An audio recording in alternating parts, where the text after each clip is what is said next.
Riwayat sejarah kisah Nabi Idris alaihi salam.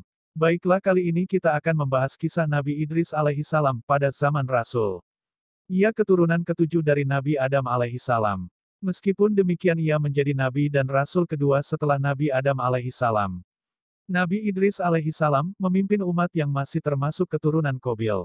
Umat ini pada waktu itu banyak yang rusak akhlaknya, sehingga Allah Subhanahu wa Ta'ala menunjuk Nabi Idris alaihi salam sebagai nabi dan rasulnya.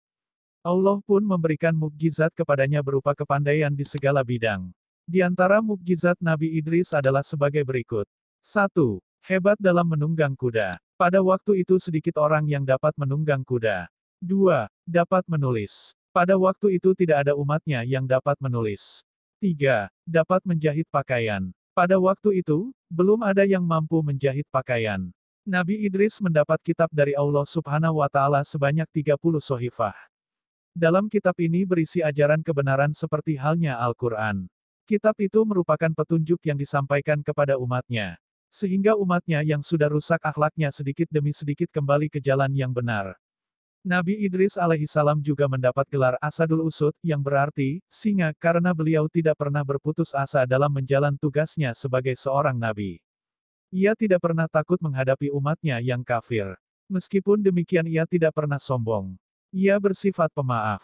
Tidak banyak keterangan yang didapati tentang kisah Nabi Idris di dalam Al-Quran maupun dalam kitab-kitab tafsir dan kitab-kitab sejarah nabi-nabi. Di dalam Al-Quran hanya terdapat 2 ayat tentang Nabi Idris, yaitu dalam surah Maryam ayat 56 dan 57. Dan ceritakanlah, hai Muhammad, kepada mereka kisah Idris yang terdapat tersebut di dalam Al-Quran.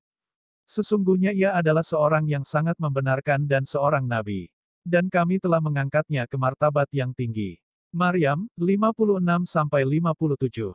Nabi Idris adalah keturunan ke-6 dari Nabi Adam, putra dari Yarid bin Mihlail bin Kinan bin Anusi bin Syid bin Adam alaihi salam, dan adalah keturunan pertama yang dikurniai kenabian menjadi nabi setelah Adam dan Syid.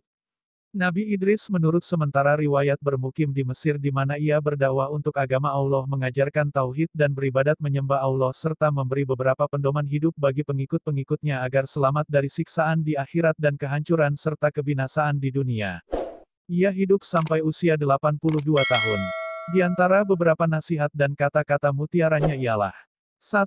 Kesabaran yang disertai iman kepada Allah membawa kemenangan. 2. Orang yang bahagia ialah orang yang berwaspada dan mengharapkan syafaat dari Tuhannya dengan amal-amal solehnya. 3. Bila kamu memohon sesuatu kepada Allah dan berdoa maka ikhlaskanlah niatmu, demikian pula puasa dan sholatmu.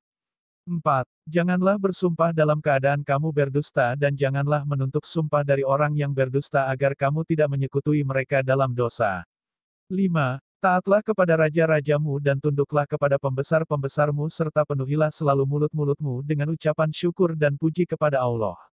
6. Janganlah iri hati kepada orang-orang yang baik nasibnya, karena mereka tidak akan banyak dan lama menikmati kebaikan nasibnya. 7. Barang siapa melampaui kesederhanaan tidak sesuatu pun akan memuaskannya. 8. Tanpa membagi-bagikan nikmat yang diperolehnya seorang tidak dapat bersyukur kepada Allah atas nikmat-nikmat yang diperolehinya itu. Dalam hubungan dengan firman Allah bahwa Nabi Idris diangkat ke martabat tinggi. Ibnu Abi Hatim dalam tafsirnya meriwayatkan bahwa Nabi Idris wafat tatkala berada di langit keempat dibawa oleh seorang malaikat. Wallahu a'lam bishawab.